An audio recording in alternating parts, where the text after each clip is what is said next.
Assalamualaikum warahmatullahi wabarakatuh. Halo semuanya, hari ini saya akan menceritakan sebuah cerita yang berjudul Ruler of Black Shadow.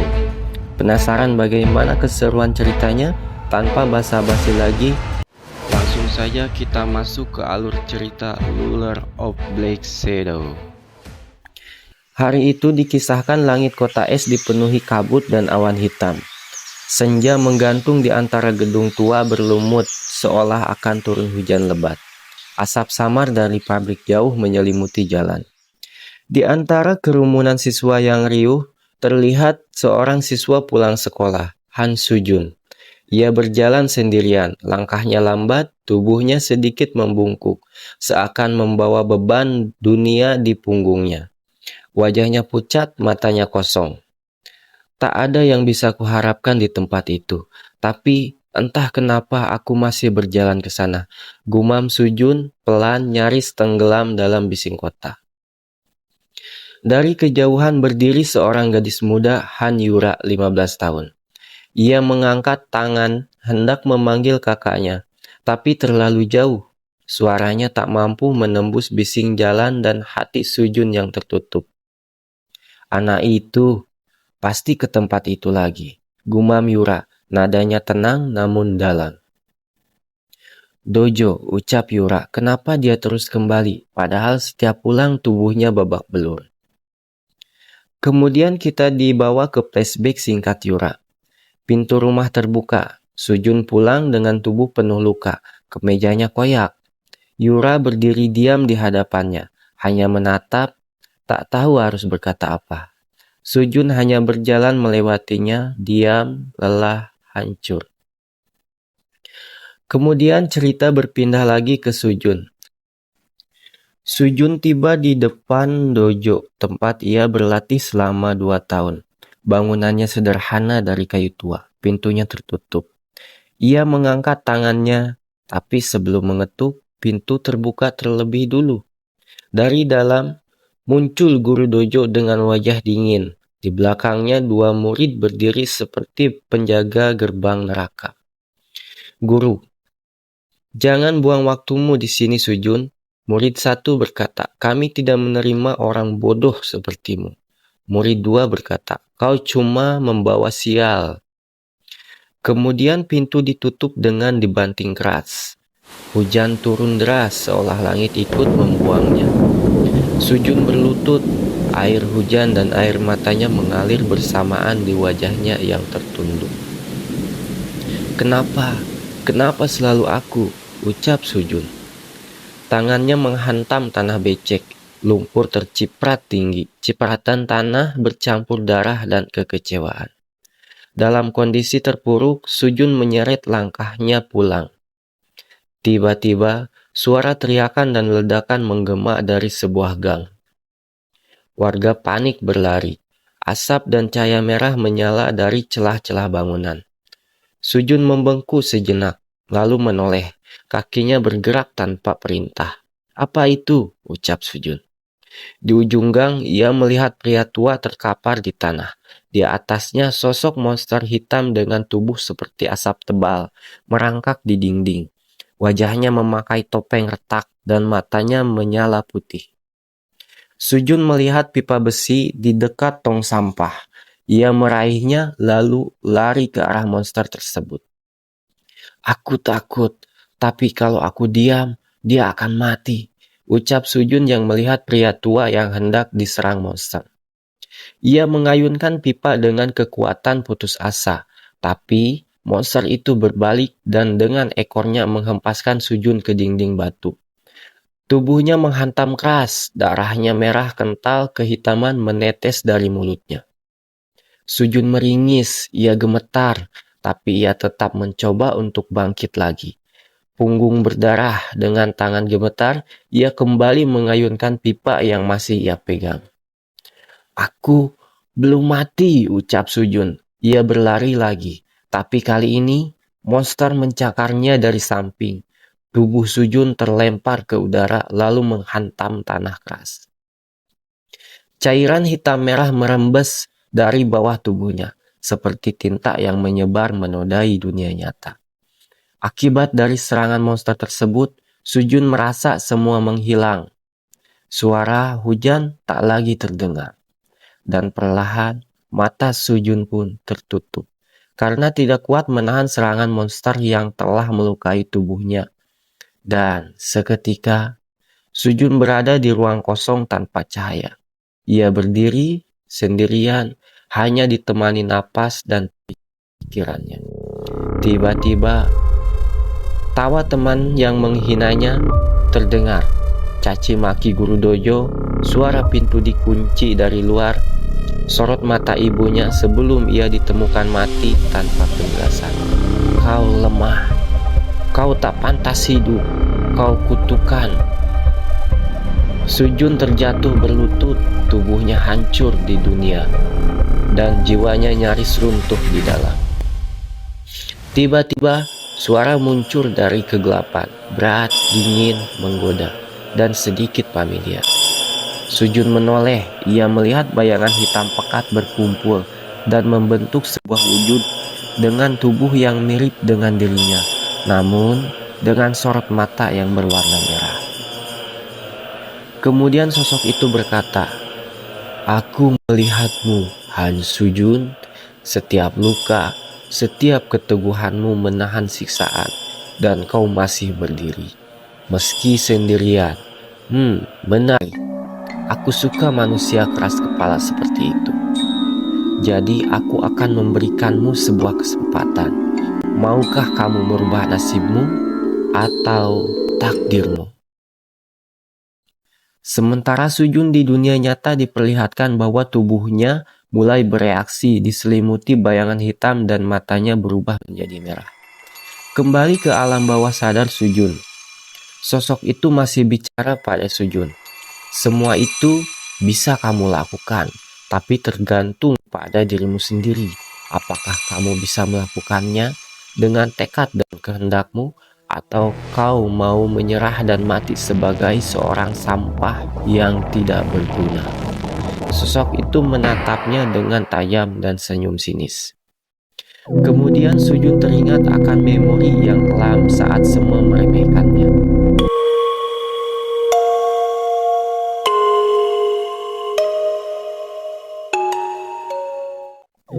Setelah Sujun merenung dan dengan semua itu, sosok itu berkata, "Bagaimana? Kau mau menerima tawaranku sebagai ruler of Lake Shadow, atau menolaknya dan mati di sini sebagai pecundang sampah tidak berguna?" Sujun tersenyum tipis, dan sosok itu pun seperti sudah tahu dengan apa keputusan dari Han Sujun. Dan ia berkata, "Baiklah." Terlihat sosok itu mengeluarkan aura yang begitu mengerikan, dengan mata yang merah, dan seketika bayangan hitam mulai keluar dari tubuhnya, perlahan menyelimuti seluruh bagian tubuhnya. Sujun mulai merasakan kekuatan yang sangat besar, seperti mengalir dari dalam ke seluruh tubuhnya. Energi itu berpusat di dantiannya, dan di sana terbentuk bola cahaya merah yang berdenyut kuat. Bola itu lalu seperti terdorong keluar, melayang di depan tubuh Sujun, sebelum akhirnya menghantam tanah. Aura hitam menyebar dari tanah seperti keluar dari dalam bumi, dan menyelimuti tubuh Sujun kembali. Aura itu berkumpul di satu titik tangan kanannya. Dari tangan itu, terbentuk bola energi merah menyala. Setelah kekuatannya keluar dan tubuhnya mulai stabil, Sujun menatap tangannya. Ia fokus mengalirkan kekuatan ke sana. Bola energi merah itu terbentuk dengan sempurna. Sujun menoleh ke arah monster yang masih berdiri di belakangnya. Dengan satu gerakan tegas, bola merah itu dilemparkan ke arah musuh. Bola itu melesat cepat. Monster mencoba menahannya dengan kedua lengannya, tapi kekuatan dari bola Sujun terlalu besar. Dalam sekejap, monster itu hancur. Tubuhnya meledak, kemudian berubah menjadi abu dan hilang. Sujun mengepalkan tangannya. Ini kekuatan yang diberikan sosok itu. Aku bisa merasakannya, betapa mengerikan kekuatan ini. Namun tiba-tiba kepalanya terasa berat. Tubuhnya kehilangan keseimbangan. Ia ambruk ke tanah. Tubuhnya penuh luka akibat pertarungan sebelumnya. Kesadarannya mulai menghilang. Dalam kondisi tak sadarkan diri, Sujun memasuki ruang bawah sadarnya. Ia terbangun, melayang di tengah kegelapan. Tempat ini lagi, gumamnya dengan nada bingung. Ia menatap sekeliling, tak ada apapun di sana, hanya hitam pekat. Tiba-tiba terdengar suara berat dan mengerikan. Hahaha, dasar manusia lemah, baru sesaat kau menerima kekuatanku. Bahkan hanya setetes kecil saja, dan kau sudah tak berdaya. Sujun mencari sumber suara itu. Sosok besar hitam muncul dari kejauhan. Matanya merah menyala, tubuhnya dipenuhi bayangan. Sosok itu tertawa pelan menghina. Dasar pecundang lemah. Sujun terkejut. Tak percaya dengan apa yang ia lihat. Namun, hatinya sadar bahwa semua ini nyata, bukan mimpi. Ia berkata, "Kalau begitu, kenapa kau memilihku? Siapa kau sebenarnya?" Sosok itu menjawab dengan suara tajam. "Hahaha, dasar sampah, aku adalah Shadow. Aku telah lama memperhatikanmu, Sujun. Kemalanganmu, penderitaanmu, semua aku tahu dari hal terkecil sekalipun. Aku merasa kasihan padamu." Sujun langsung menyela. "Cukup. Aku sudah muak dengan kata-kata kasihan. Aku tidak butuh dikasihani. Jangan main-main denganku. Cepat katakan, apa tujuanmu?"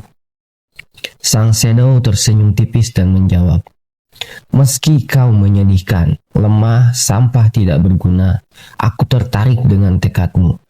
Kau tak pernah goyah meski dunia menghancurkanmu. Kau tetap berdiri. Di dalam dirimu tak ada lagi cahaya. Tak ada lagi kepercayaan, tapi satu hal yang masih tersisa adalah kepedulian. Itu satu-satunya alasan kau memiliki jiwa sebagai manusia. Dan itu juga yang membuatku melihatmu. Kau sangat cocok dan pantas menjadi pemilik kekuatanku. Aku sudah lama mencari, tapi semua tak ada yang pantas sampai aku menemukanmu. Kau adalah kegelapan yang sebenarnya. Jadi, maukah kau menerima kekuatan ini?" Sujun menatap lurus ke arahnya. Dalam hatinya, ia mulai memahami semua ini bukan kebetulan. "Baik," jawab Sujun akhirnya. "Aku juga sudah muak dengan kehidupanku sebagai pecundang." Sang Shadow terseringai. "Tapi tubuhmu saat ini masih sangat lemah untuk menerima seluruh kekuatanku. Maka aku akan memberimu sebuah sistem. Sistem ini akan membantumu membentuk tubuhmu, memandumu sampai saatnya tiba." Tiba-tiba muncul sebuah panel holografik di depan Sujun. Bentuknya seperti hologram transparan bercahaya. Sistem mulai berbicara. Sistem aktif untuk membaca seluruh kemampuan pengguna dan berfungsi dengan akurat tanpa kesalahan. Verifikasi diperlukan. Sujun menatap panel itu dan menekan tombol verifikasi. Sebuah cahaya menyilaukan muncul, lalu sistem menyampaikan, "Verifikasi berhasil, kontrak terbentuk. Pengguna diwajibkan mengikuti seluruh instruksi sistem. Pelanggaran akan dikenai penalti hingga kematian." Sujun terdiam. Keringat dingin mengalir, namun semua sudah terjadi. Kontrak telah dibuat. Sistem mulai menganalisis status tubuh Sujun. Panel statistik muncul. Level 1. Fisik lemah, daya tahan lemah, energi dalam lemah, kecepatan lemah. Beberapa detik kemudian misi pertama muncul. Misi pertama, kalahkan Raja Goblin dalam waktu 24 jam. Hadiah 1 skill khusus, kegagalan kematian. Sujun terbelalak, belum sempat ia berpikir, sistem melanjutkan. Lokasi misi telah ditentukan. Persiapan teleportasi dalam 5 detik. Sebuah lingkaran sihir muncul di bawah kaki Sujun. Cahaya memancar, tubuhnya perlahan masuk ke dalam pusaran portal sihir. Dan sebelum menghilang sepenuhnya, ia melihat notifikasi terakhir. Target Bos Goblin, waktu 24 jam. Sujun tiba-tiba muncul di sebuah hutan.